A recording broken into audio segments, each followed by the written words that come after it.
Welcome to this introduction to targeted individuals and V2k. We begin with an overview validating targeted individuals in under 90 seconds. Then we show what V2k may really mean. MI5's Barry Trower explains how voice assaults are easy, NTD News reports on V2k equipment having proliferated in China, and we see an example of microwave weapons in a US residence. Finally, we settle in for a presentation by Craig LaForest with Robert Duncan in January 2023. And looking at citizen complaints, that they may be being subjected to what's known as psychotronic weapons and biocommunication technologies. The complaints seem to be increasing. I've specifically been working with one group of over 1,000 what are called targeted individuals. This is a highly educated group. Over 50% of them have a college degree. Dr. Robert Duncan. First question for you. What's negative about what you've done? I've empowered the dark side by some of my work. And what do you mean by that? Technology is neutral. Right. It can be used for good or evil. I've worked on projects for the CIA, Justice Department, Department of Defense. Is this the stuff, voices in the head and things like that? Yes. We've run into a few people that claim they got voices in their heads, they sleep inside tinfoil boxes. When they talk to us, they seem totally normal, they seem totally sane. Are these people crazy, or is the government doing this to them? The government's doing this to them. They're called voice of God weapons. So you know for a fact that these weapons that you worked on, they're being used domestically today? Absolutely. You have to remember, the CIA has a long history of experimenting on our citizens, from LSD. Sure. Okay, we're talking here like going back to MK Ultra and all that in the 60s and 70s, but we were told all that stopped. Is that untrue? Untrue. These programs continue under new names, new budgets. It's the ultimate weapon. Are there citizens of this country that are being abused with this technology? Worse than abuse, that's a light word. They're being tortured. Targeted individuals aren't crazy after all. Okay, doctor, to deliver this, how do they get into your head? I've heard of these grand powers. They allegedly were used before, and now they claim that they're not used for anything. They do match up with the properties and necessary capabilities. They easily could be broadcasting across the country messages to people and causing them extreme pain. That's part of the whole world domination strategy. Control the population from subconsciously to consciously. So what you're telling me, every one of us at some point will be targeted? The technology's advanced that far. Why is voice to skull abbreviated V2k instead of V2s? Good question. V2k can stand for the facial maxillary nerve, designated V2, along with a coupling coefficient designated K, for piezoelectric material implanted in targeted individuals' teeth via CIA's Project Moonstruck in the 1950s, but more easily now sprayed and chemically deposited or seared into faces by directed energy, sometimes an indoor sensation of wind or burning on a face. Pseudonymous Electric Angel explained it in a trilogy ending in the Radiohead protocol. Now we'll see how it works on Jesse Ventura. Jesse Ventura has his doubts that the HAARP antennas can broadcast radio waves that influence people's thoughts. But Nick Baggage is prepared for the skeptics. This is a standard CD player, and what these are is piezoelectric transducers, and in simple language, they carry a signal that can enter the nervous system so you can get that proverbial voice in the head. And so by activating this, placing these electrodes on the surface of the skin, blocking the ears tightly, you'll hear the music just as if your ears were playing it, but the ears have nothing to do with it. The eighth cranial nerve, the part that connects to the brain, has nothing to do with it. So in other words, I can touch this in my neck and hear it without my ears hearing it, and no one else in the room will hear it? That is correct. I want you to block your ears really tightly so you can't hear it. Now, Dr. Nick Baggage is showing him how the HAARP transmitter can send a signal directly to his brain. Wow. So what did you hear? Well, I heard music, but it's strange because I listened to try to figure out where the music was coming from, and it seemed like right here. Right. It sounded like I was hearing it almost through the top of my head or my forehead. Right. MIT was awarded a number of years ago to Woody Norris. This is 2005 or 2006. And that award was $500,000 for doing what's called acoustic heterodyning, being able to send a signal from 2 points into an individual so they literally hear a voice in their head that nobody around them hears. I mean, voices are the easiest ones because all you have to do is stimulate the cochlea with a set resonant frequency. It's very easy. Voices are very easy. And it isn't people imagining voices, they physically hear them. You can physically make people hear voices, certain voices, and it can be any conversation, and it can be anybody you want to hear. It can be a soft, angelic voice, it can be a god, it can be something that scares you like a devil, it can be anything. That addressed V2k in the US and UK. What about targeted individual torture operations worldwide? Here's an example from China with compelling details in less than 90 seconds. Some claim the Chinese regime has developed a special kind of technology used to broadcast information directly into a person's mind. It's allegedly used to silence those who dare to speak out. Wang Haibang says he's been suffering from what he calls electronic harassment for 12 years. He explained that it all started after he filed a corruption report in 2008. It was against then police chief of the Wuning County Public Security Bureau inside Jiangxi province. Soon after, he described being illegally detained, beaten, intimidated, and framed. Not long after that, he was involved in a car accident, something he says was staged. It left him hospitalized. He explained that since then, a device has been used to send information directly to his mind. They observe my mind with the device and watch my movements. They also use the audio function to send voices to my mind, disturbing me around the clock. The local officials are too corrupt. They seek to kill you with this torture. They thought I couldn't last 2 years. They never imagined I would make it this long. He suffers from symptoms like headaches, weakened eyesight, and shortness of breath. Despite the symptoms, Wang says that his mental health is intact. He underwent 2 MRIs and a CT scan, showing that his brain is still functioning normally. Wang began in Beijing in 2015. It's taken him 4 years to get confirmation about the technology from China's Ministry of Public Security. The reception staff of the Public Security Ministry said that they indeed have this kind of equipment. It's very expensive. It's available in all police departments at the county level and above. The equipment can monitor your thinking and send voices to your mind and talk to you in your head. That's what they said. Wang says the Chinese Communist Party, or CCP, currently uses the technology to control tens of thousands of people. He says he's also spoken with other victims who describe suffering the same round-the-clock noise in their minds. Some of them reportedly couldn't bear it and are believed to have committed suicide, but more and more victims have started to speak out. The CCP hasn't hidden its intention to weaponize mind control. Regime media mouthpiece Xinhua reprinted an article earlier last year speaking highly of the technology's military and wartime value. The article says the purpose of mind control weapons is not the destruction of an enemy's flesh, but of his will. It also says the new technology doesn't require a chip implanted in the human brain. Instead, electromagnetic waves, light, sound waves, smells, among other things can be used. Reporting by Xu Wenhui, NTD News. Can directed energy weapons, abbreviated DEW, really hit targeted individuals, TIs, in their homes throughout days and nights? Demonstrably yes, DEW passed through walls and even grounded Faraday cages more than mobile phone reception and Wi-Fi. We'll next see a 1-minute example from a bedroom in Massachusetts into which there was no conventional line of sight, verified by a supplier of shielding material for the U.S. White House.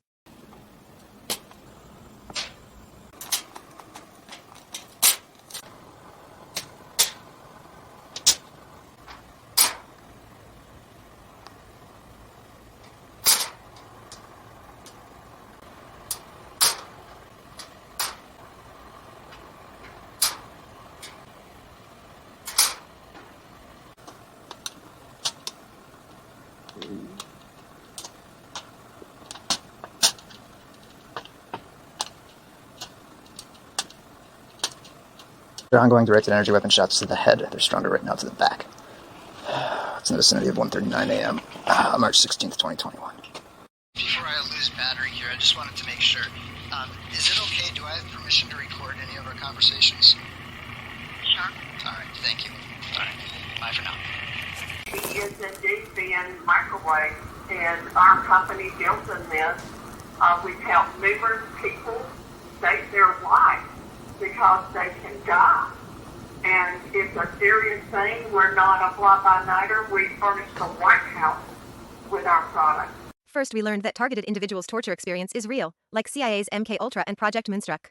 Then we saw how piezoelectric conduction can impart directed audio. We saw reports from experts in the US, UK, and China. We saw and heard directed energy penetrating a targeted individual's home with unconstitutional through-wall, ceiling, or floor surveillance. Now we'll settle in for just under 20 minutes sped up from a discussion with Craig LaForest and Robert Duncan in January 2023. We hope you find it eye-opening and share it onward. Thanks for watching. It gives me my great pleasure to introduce my mate, scientist Dr. Robert Duncan. And I'm just going to pass this over to Robert to initiate the whole discussion and give us a little bit of background on yourself. And sure. That'll be wonderful. Okay. I went to a private school in Connecticut, and then on to Harvard. I worked for an artificial intelligence company that did image recognition. And I went back to school for a master's in biomechanical engineering, robotic engineering, and then I went to school again and got a master's in business administration, did a stint in some other work, went back for more schooling, did a PhD in artificial intelligence, but a very specific field, which is genetic algorithm optimization of artificial neural networks. So I did do a stint for doing management consulting. When I got recruited, headhunted by DARPA, Department of Defense, CIA, I wrote the artificial intelligence code to track the Soviet nuclear submarine fleet, worked on robotic surgery for the Army, voice recognition, conversation planning for chatterbots, voice of God weapons we used in war, in the Gulf War, for example. This is the V2k. V2k, where we can project a sound you cannot plug your ears for to stop. We told them in their language, this is all a lay down your arms. And it worked quite effectively because the technology is unexplainable to the common person who hasn't experienced it yet. I saw in society a lot of my work being misused on my own population. And this was not supposed to be used on civilians. This was supposed to be a wartime weapon, used for interrogation purposes, perhaps to maybe fatigue the enemy and demoralize them, being misused completely. I started my own investigation about 22 years ago. I became a human rights activist against torture, all forms of torture, but mainly this kind of torture that Craig will talk about what's happened to him and people all around the world. So my agenda since then has been to enlighten people, to educate them. I've gone to the Senate Intelligence Committee, met with 23 senators in the United States, with the head of FBI, and to our dismay, our words fell on deaf ears. We met with the Senate Intelligence Committee behind closed doors and, frisked for wires and bugs. They had never heard of MK-Ultra. They were the oversight committee of our intelligence agencies. And we had a huge hearing in the 1970s called the Frank Church hearings, a senator from my state of Idaho. And it was very famous, and it turns out the CIA was doing all this mind control testing on humans in Canada and the United States. So that kind of led me forward to write some books and do events like this, just to educate the world. This is happening. It's probably ramping up. If you know someone, educate them, because the shock and awe of becoming a target, not knowing how it all works and what to expect, is horrifying. Anyway, that's my introduction. So after World War II, the Russians, the winners of the World War II and the United States, along with Britain and others, decided to divide all the German scientists and forgive them of their war crimes. And what we hear about are the missile scientists. but half of them were mind scientists, and they were about psychological warfare of how to socially engineer the world under one world control. Yeah, so I know that there are numerous scientists who came over instead of going to the Nuremberg trials and being hanged. The US government said, you tell us everything you know about mind control because you've been using children in the concentration camps, and the US received some of these scientists, and some went to Russia, and it's escalated from that period. The arms race began, and this is for the very soul of man, the cognitive warfare. You're one step ahead if you can control the minds of those with their fingers on the nuclear weapons. This is direct neural interfacing wirelessly while you're sleeping, programming your dreams, making associations that are not your self-autonomous entity. And this is a conversation human race has to have, every government has to have.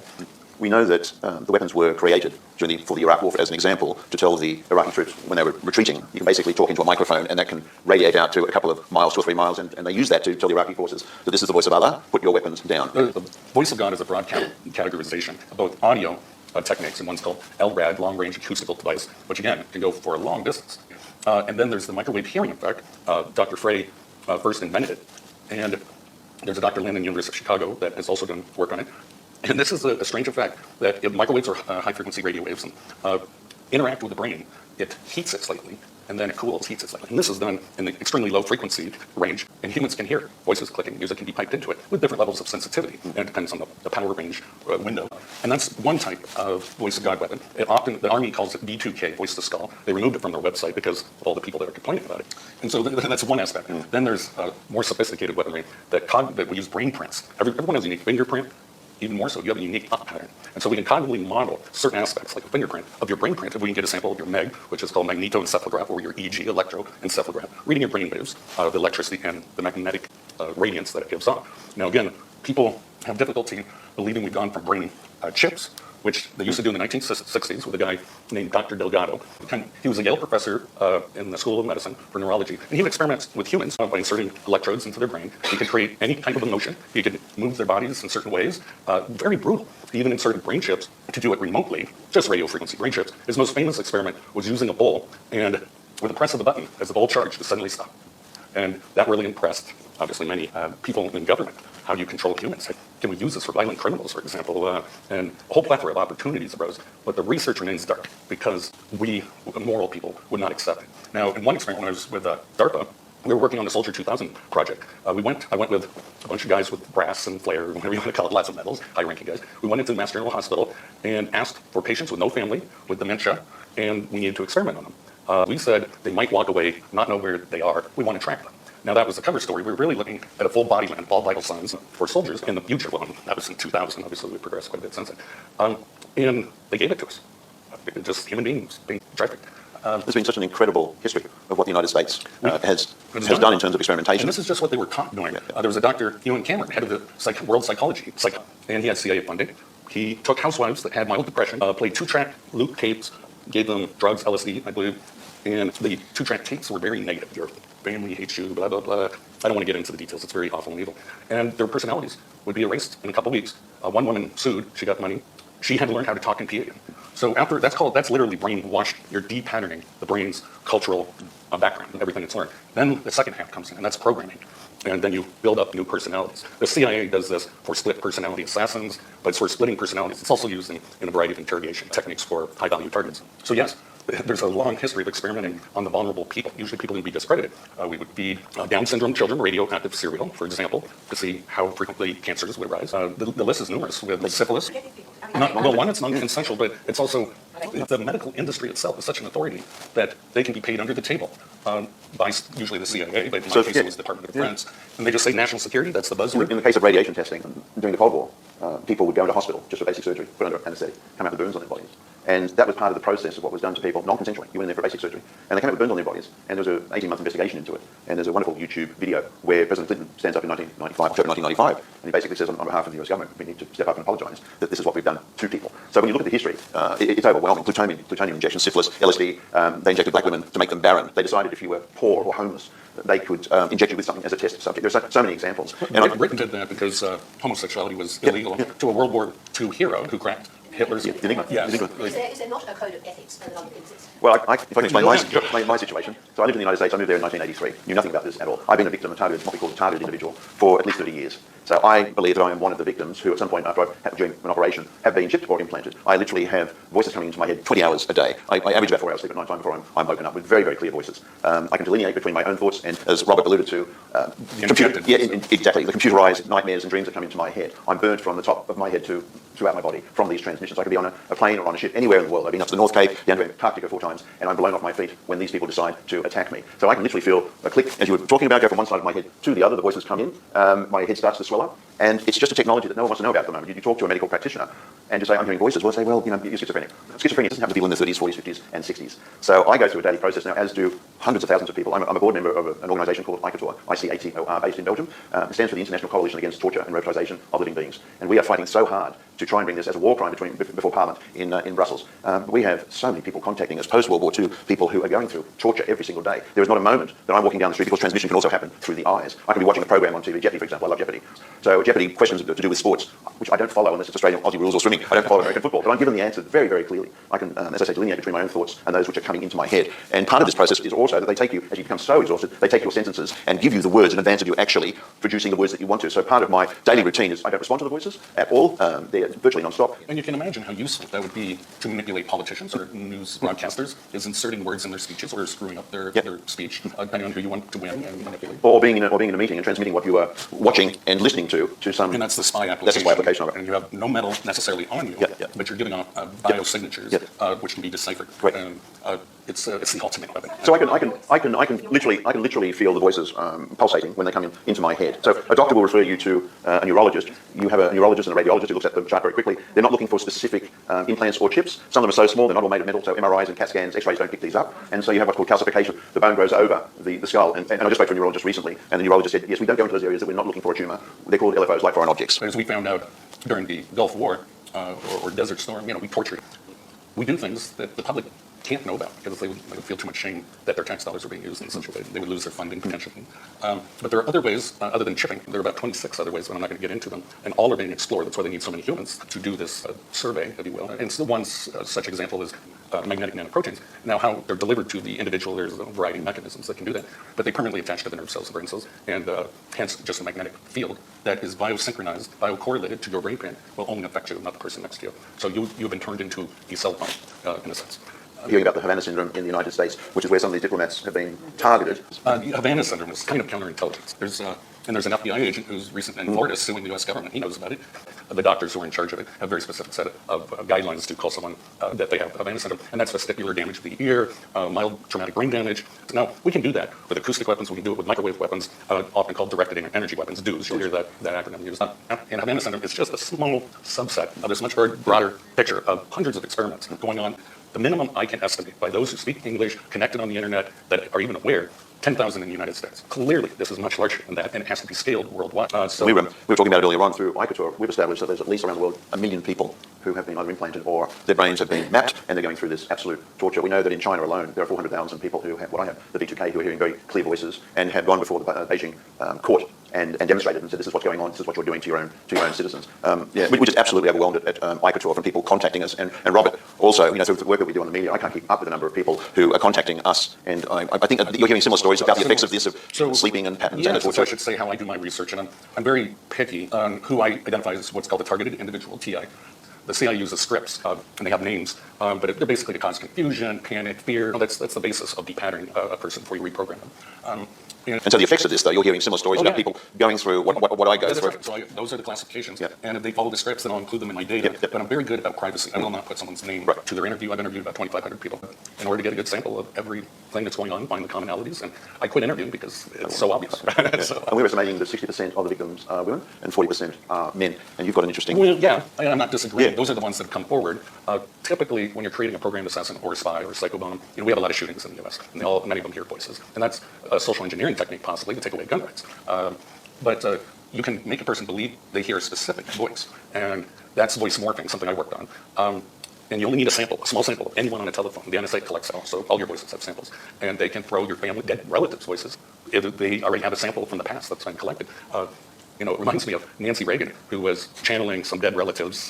That can all be another form of manipulation of leaders. And so it's a very devastating technology in terms of democracy, religion, and even crime and punishment. If you don't know whose mind is actually manipulating that person into violence or criminal activity, there is no justice because you're linking a body, not the person's autonomy and free will.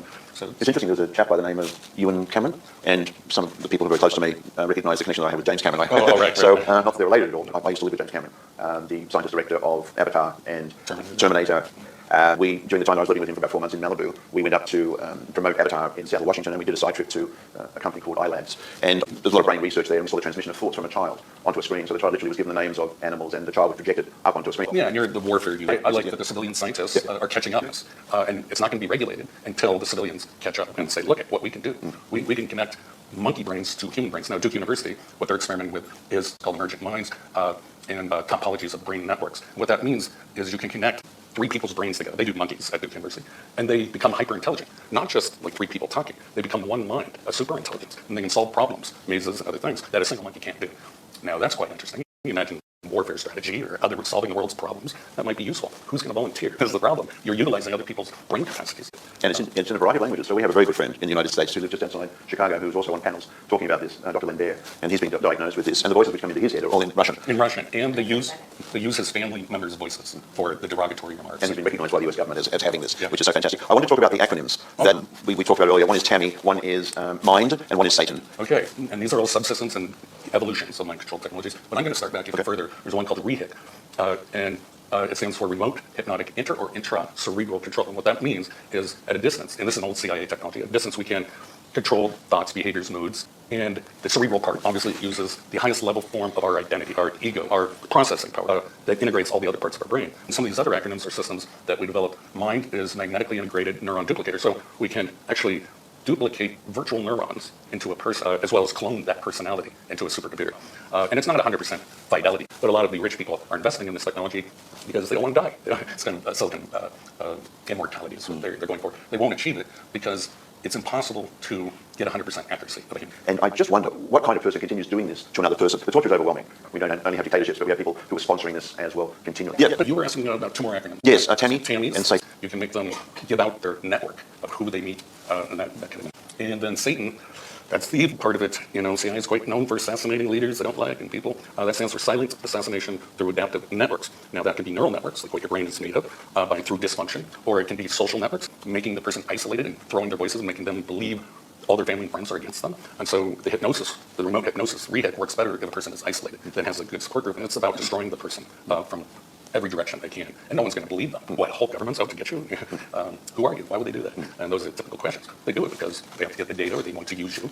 In any study, they need a sample of all languages, all cultures, all people to make sure the weapon works on everything. And the reason we do this work now is that Rob's an educator and I'm just one of the victims talking about it. And we will continue doing this as long as we have to make people more aware of the situation. So any good human can't just sit by and watch people get destroyed. So we do this because we want to share the information so that you can then go on and share it with people as well. That's what we ask for. Right. And then there'll be more pressure and the politicians will have to not play dumb anymore, and the newspapers and mass media can't hide it with all this counterintelligence that goes on.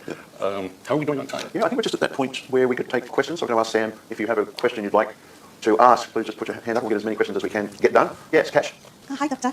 So I know that you've been involved with creating these chips from what you've been talking about, and I know it's probably a lot harder than what it comes across, but couldn't we come up with a GoFundMe page and you create something to detect the chip so you can just remove it from somebody rather than trying to expose these people? Because I think these evil people just won't stop. A lot of people have tried that. The chips, if they were chips, there are potentially expensive ways you could find them. Your group... So it stands for ICATOR, International Coalition Against the Torture and Robotization of All Living Beings. And there are many of these groups that have sprung up all over the world. They try to get funding. They try to identify that someone's chip, and I'll put a caveat in that, they're giving off radio frequencies at certain points of their body in anechoic chambers, shielded from the outside world. You can't fully shield anything. And I've worked in some when I was working at the Navy. We used a lot of anechoic chambers. So it's a good idea, but it's a lot more complex than that. And then who do you give the evidence to? Go to your congressman? They'll just shrug their shoulders. Go to a judge? They don't know anything about this. So to answer your question, why would a government give out grants to stop their own weapon? It's very expensive.